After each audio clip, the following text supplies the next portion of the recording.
Time to winterize the boat and put it up for the year.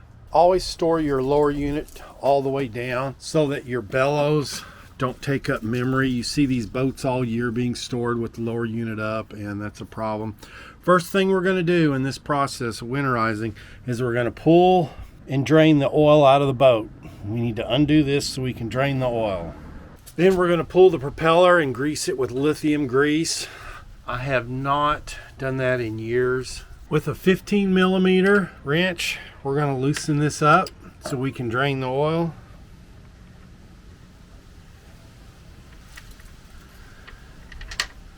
Be careful when you feed it out.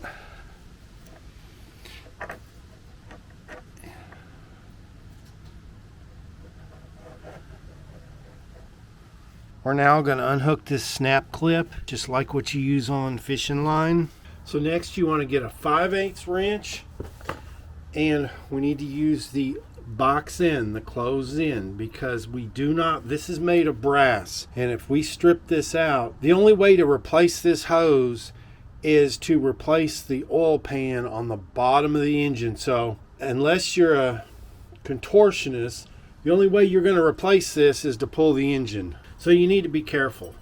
So you just want to put your box in. It's a little bit different on this one because they had painted it, and on this one you just want to get you can use a crescent wrench on this one, or you can use, remember, this doesn't have to be very tight.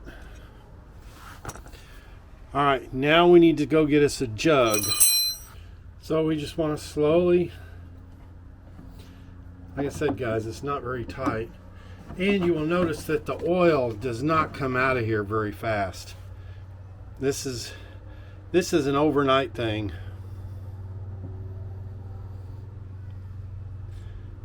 It's not like on your car where you pull it. I don't know why it takes so long with this hose. 60 some degrees. I see I don't even have a continuous stream now.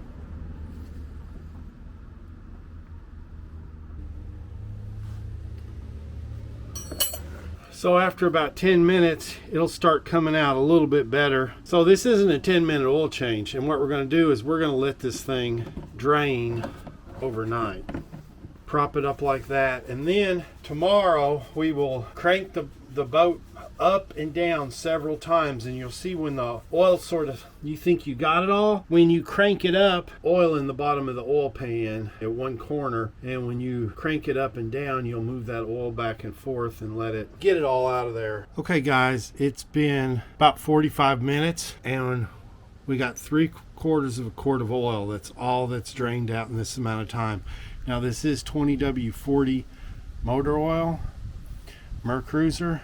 It would help if I'd start the engine and let it get good and hot. It would come out a lot faster. So like I said, this is an overnight deal, because over the next day or two, I'm going to, a couple times a day, I'm going to crank it all the way up and leave it for a while, and then crank it all the way down. And each time I do that, I will see a little bit more oil come out. So that's just the OCD in me, but I like to get every drop of oil out of there. It's a little bit different than a car oil pan. Jack it up and it comes out the back, it all comes out. The drain for this engine is in the center of the oil pan. I just know if I jack it up and jack it back down, each time I do that, a little bit more oil comes out. Although I do this mid-season, is we're going to pop that cap off and we're going to grease the buddy bearings. So on the trip to the storage, get some grease swiped over if there's any water in those bearings. Another thing we need to grease while we're at it is right here. We need to grease the gimbal bearing, which is a bearing. It's a bearing right up in there. But there's a grease fitting for it right there, needs to be greased. Some older boats have grease fittings for here and down there. We're going to check that, make sure that's good. We're going to check our zincs. Not supposed to make sure the zincs are still good. I always use a plastic spoon. I don't want to use a metal screwdriver or anything. I don't want to end up cutting this cap. We want to keep it halfway watertight. This is like almost impossible to hold a camera and do this, guys, so I'm gonna have to put the camera down. Sorry guys, I can't hold a grease gun and camera at the same time in this 25-mile-an-hour wind. If I put the camera on a tripod, it would just get blown over. But you want to start pumping grease in here, and you'll see that diaphragm move out. There's a spring in there, so you want to fill it like halfway full, or as soon as it quits, you don't pump it. If it quits moving, don't pump anymore, or you're going to overpressure it and blow the rear hub seal out. Then we're going to clean that out, and we'll clean that out and put it back on. See the difference in the fresh grease and the old grease? I remember when I used to be able to winterize a boat for $60-some. Look at this, $107 just for the oil, $41 for 4 quarts of oil, and gear lube is now $18.50 a quart, which I'm getting a good deal. I've seen it upwards of $25 at marinas and so forth, and the oil filters $13.50, which isn't bad. $107 just to change the oil in a boat. Okay, this is the messy part. A lot of oil filters on boats are like this. They're on their sideways. Unscrew this oil filter. You are going to lose about 1/8 of a quart of oil is going to run out down here.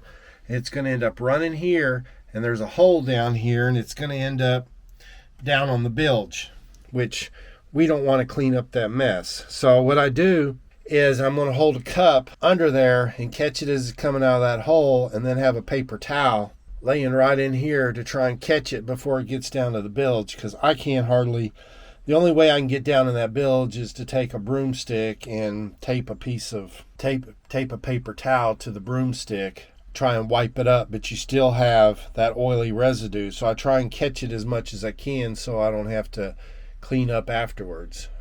So we're going to go ahead and loosen it up and take this oil filter off, but I can't hold a camera. Okay, we're going to lay us a paper towel, an absorbent one, not just your cheap paper towels there. Going to have us a paper towel in the bilge to catch whatever's going to fall that we don't catch, and another one right there. Show you guys this is what I do. I can't hardly get the camera in there to show you. See where all that oil went into that cup? We didn't miss a bit. None of it went in the bilge. It all went in that cup. So real pleased with that. I don't have to clean the bilge now.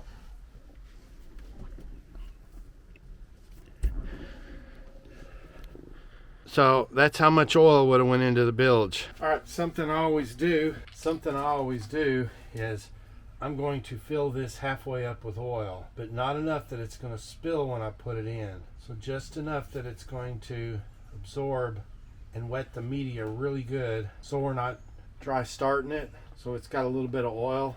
The most critical thing about an oil filter is you always better, this is a secret for it to come in loose really good. You want plenty of oil around that gasket, and any excess, we're going to give that a few minutes for the media to soak it all up. But see, it won't come running out. Want some, but not all the way full, so we're not dry starting the engine. See, nothing's coming out, but yet it's halfway full. In a couple minutes, that'll soak it all up. So we usually put it there and shut the lid, so no. Remember, hand tight, then turn it 3/4 of a turn. Whenever I put an oil filter on, I always do it with a non-gloved hand, because you can grip. If you got your nitro gloves on when you're doing this, you can't get a good grip when you tighten it up.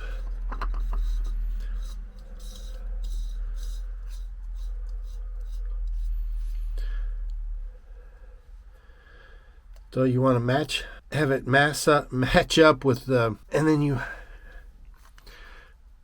remember, it's not real tight. You got to be able to get it.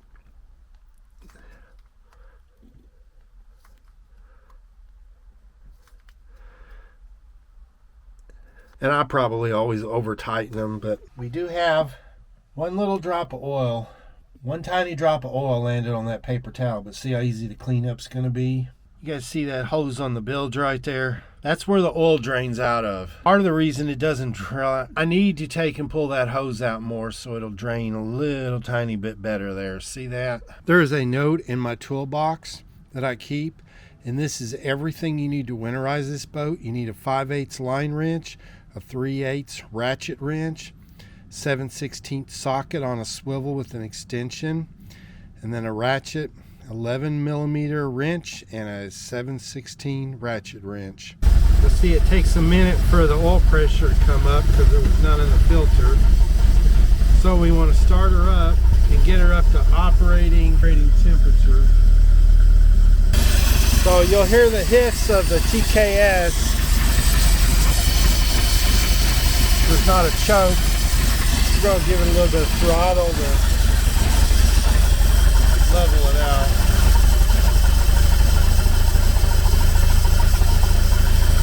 Always a rough running engine when it first starts. So we're going to run it to that hiss and quits, and then we're going to fog it. You always want to run out as much gas as you can, so next year you're putting fresh gas in one. And I wish it would have been a quarter tank, but at least next year it'll be half of it'll be fresh gas. See, once it warms up, that shaking will level out quite a bit once it warms up. It's just the nature of that TKS. Now we want to warm it up. You will see that when it gets to about, it's going to go past 175, and then it's going to go up to like 180. The needle's going to keep rising and rising and rising, and then it's going to drop. Okay, once your needle drops, that's when your thermostat opened up, and that's where we want to get it to. So we have a hot engine to fog it. Back in the day when I started boating, back in the late 70s and 80s, all your gas tanks were metal, and you always wanted to have them full for the winter time, so it would keep the condensation from the expansion of moisture coming into the vent. And you always wanted to top your tanks off so they were completely full, and it helped keep the moisture out. But back then you were using real gasoline, and nowadays Mercruiser doesn't even call it gasoline, they call it fuel, because it's so full of ether and alcohol that it's actually, the alcohol is actually going to absorb moisture, and you won't have. So another thing to do is at the bottom of that fuel pump right there, there's a water separator. There's a filter in there and a water separator. I can't get the camera on it, but I do not change that every year. I change it about every 5 years, and you'll be amazed at how much water will be in the bottom of that. A lot of bigger engines will have a water fuel separator that looks just like an oil filter that goes there, and you unscrew it. And I wish this one had one, but I'm sure there's water in there now, but it's real pain to get to. Oh my gosh, you got to stand on your head to get to the thing. Oh, I hate birds. Why don't they go south for the winter? It's winter time. They're supposed to be going south. The best fogging oil I ever used is this OMC, Evinrude Johnson. It used to be called OMC. Fogging oil is the best I've ever used. Really like it, but if you go to AutoZone, these don't foam up and they won't run off. But this one, my old red boat, you could actually run it out of gas and it will run on that fogging oil till you drowned it. Mixed emotions whether I should even fog this engine, because it's only going to be down for 6 months. But if it's like my red boat that I don't run every year, I always want to fog it, because it might sit for 4 or 5 years before I get that boat out again. It's going to be sitting more than 6 months. You definitely want to fog it so you get this real thin oil all over all of your, so you get a thin coating of oil all over the inside of the intake and all over the valves, and kill it with the fogging oil. And I want to spray fogging oil till it is smoke, white smoke is just pouring out, and then we'll kill the engine. This engine, I don't have a way, there's no gas shut off like my red boat. My red boat, there's actually, well, it's dual tanks and you can switch between the tanks. But this one, I don't have a way of, mechanic tells me they smash this hose down and run it out of gas, but I'm worried what that does to the integrity of that fuel line to do that. And you can't just disconnect it or it's shooting gas out at 15-20 psi. So we need to take the backfire arrestor off.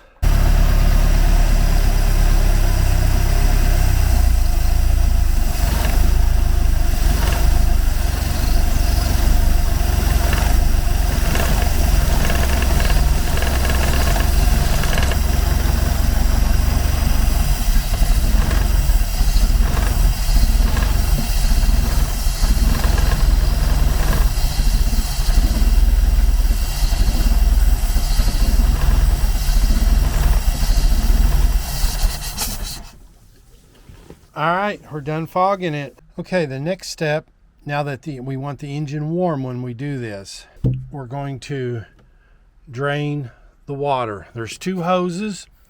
One of them goes to the bottom of the block and one of them goes to, so we have to drain, and we got to drain all the water out of this engine. But this boat is neat because we got these hoses and they're quick release, and all you got to do is push this tab in, and I'm going to use an empty antifreeze container to drain it in, and then we're going to fill it up with RV antifreeze. But when we do that, so that's how we're going to do it. It's like that, so we keep the bilge so there's no water left in the bilge to have to worry about cleaning up. So we're going to let it fill about halfway up and then pour it out so we don't spill any. Remember, this is sitting here at 180 degrees right now, so don't burn yourself. Okay, now we're draining the exhaust manifold. There's not much in the exhaust manifold. The blocks held about a gallon. The exhaust manifold, that's this right here. It's a heat exchanger, so it warms the seawater as it comes in and then transfers it and goes out there with the exhaust. See, I got a little bit of leak right here that I need to deal with, but I think I'm going to wait till next year. Okay, the next part is quite controversial. Boat mechanics would tell me there's no way they're going to go to all this trouble, but I'm telling you, if you do this, you'll never have to rebuild your carburetor. You won't have any gunk buildup. First thing we're going to do is we're going to get a line wrench. That's what a line wrench looks like.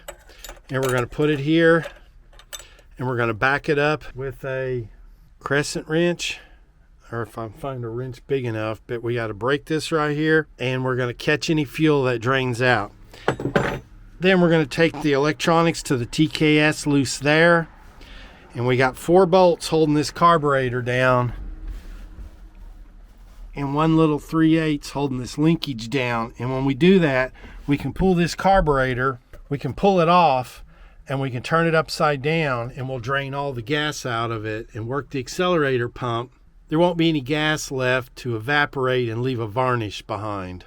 On these carburetor boats, see this clear vinyl line? The reason this is clear is on your pre-underway check, when you're checking, venting the bilge with your blower and just making sure everything's all right, no gas leaks. If you ever see gasoline in there, that means your fuel pump diaphragm has gone out. This is a safety feature that's going to throw it into the carburetor up there. But as you see, it's coming right off the fuel pump. So if your diaphragm ruptures, instead of it going into the block or into the bilge, it's going to go into the carburetor and get burnt so it doesn't blow up. It's pretty easy. These 2 studs always stay in for some reason. Now if you want to spray some fogging oil, either way, it probably wouldn't hurt anything. But keep your nuts organized where they came from. And you need to be catching, I used a small cup right there to catch the gas, because you're going to have couple tablespoons of gas come out of here, prop it up, because that line is going to be charged, so you're going to have some gas squirt out. Then this is a good time, since you have it off, to clean this backfire arrestor, get all that, I don't know if it'll show up on the camera, but see that oil? It's going to attract dust and dirt. I don't know if it's going to show up because it's black, but you want to clean that really good. When they get old and crusty, that's what can actually catch fire. I never really worry about it because it's not going to get real dirty on me to get crusty and catch fire. I don't know if it'll show up or not, but watch. When I work this, you're going to see gas spraying. Oh, just lost it.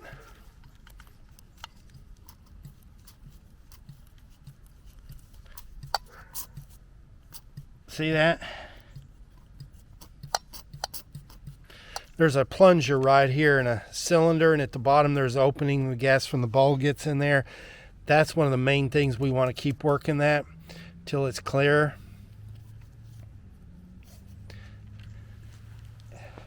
I'm going to go over this again. So there's our needle valve right there. If you watch my videos, you got to need a special tool, but that's how you adjust the mixture on this. And what you're doing is you're running that little needle in and out right there, okay? And there's the square slots. There is the square slots on the butterfly valve. They need to be square. That is a rectangular slot, but you adjust it till they're square. And we're going to spray this gasket here with silicone and it won't stick. And we're going to put it back on now that all the gas is run out. It all came out of that vent right there, out of there, and we'll get her put her back on and covered back up. These nuts are the nylon locks or whatever, but I turned the camera back on to show you when you tighten this down, when you start torquing them, you need to do a crisscross pattern, and it don't go torquing them down. They don't need to be very tight. That's why you need to use 1/4 inch on everything, 1/4 inch drive. But if you crank one side down all the way, and then when you go do the other side, you can break this carburetor. This carburetor is just aluminum. Just snug them down to, I don't know, 80 inch-pounds or something. But a swivel will help on this one under the TKS. But once you actually want to torque it down, you're going to need to use you need to get a wrench in there, because you don't want to go torquing on this swivel right here. Okay, I know that I've taken this thing off at least a dozen times on that gasket and never replaced that gasket. So, like I said, they don't have to be very tight, and crisscross the pattern. Hook that hose back up.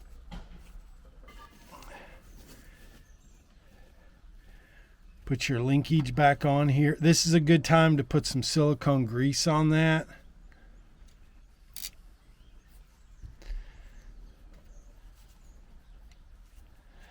And I never tighten this down real tight. I gotta put the camera down. I can't put, I don't think I can.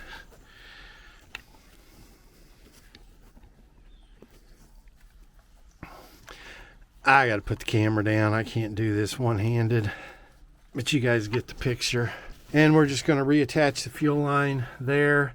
You don't need to back this up when you put your line wrench on there to tighten it down, because you're tightening it down. And most carburetors, there's a fuel filter right in there if you want to replace it to a secondary fuel filter. Okay, there you go. We're done under the hatch. The only thing we have to do left is the lower unit, change the gear lube. When I take it out for the very first time next year, I will be carrying a line wrench that size, because the only time I've ever had a problem doing this is sometimes this will be leaking gas, and when you run it and get it hot, you just run your finger in there and see if there's any gas coming out. So I'll carry a line wrench if I need to make that tighter. That's brass and it's a pipe fitting. So other than that, we're going to wipe up, clean the inside a little bit, and we're going to go outside. It's all done. The kind of muff I highly recommend is the one with this wire through there that attaches like that.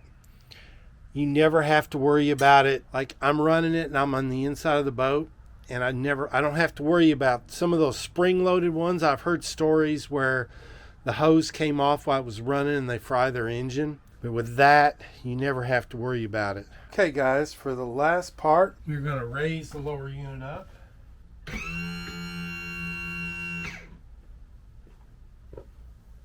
So it's at an angle like that. Okay, the first thing we're going to do is we're going to loosen this one. But I don't have a way of holding the camera up here once again. But I'll show you on the bottom one. So we have our drain plug. You want to get the biggest flathead screwdriver you got. But you want to get a screwdriver that's square. And you're going to get in here, push in as hard as you can. And you're going to get the biggest crescent wrench you got. And I can't find a big one right now.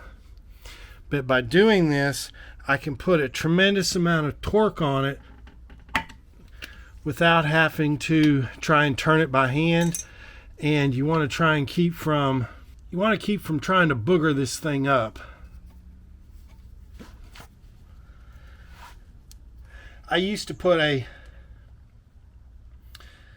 you want to check for my metal filings. See, there's a check for metal filings. See, there's a magnet on the end of this. See that? It's barely coming out because we got to loosen this one up here. And I'm sorry guys, but I have no way of holding the camera here to show you the upper one. Alright, we've loosened the upper one. Watch how fast it's fixing to come out once we open the upper one.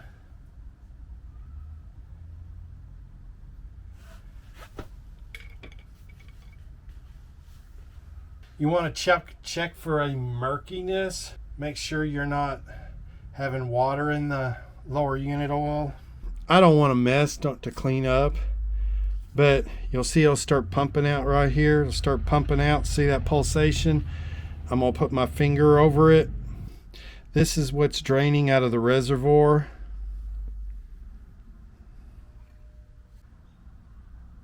Always fascinates me how that pulsates.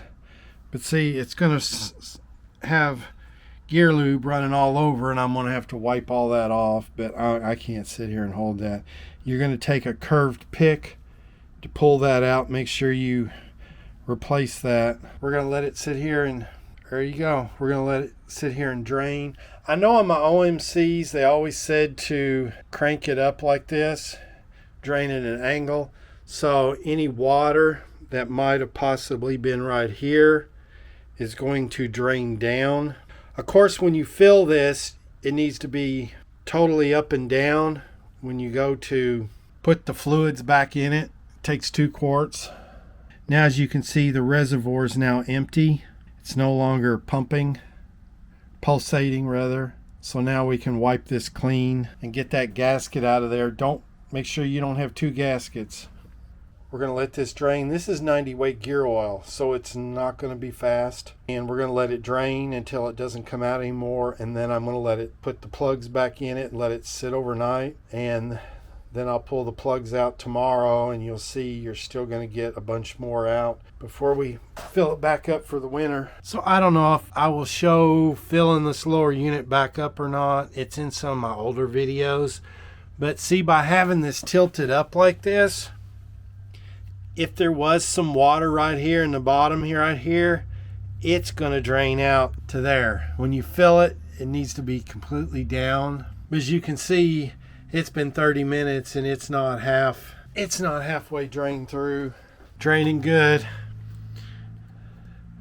But see, I cleaned all that up. That's fine.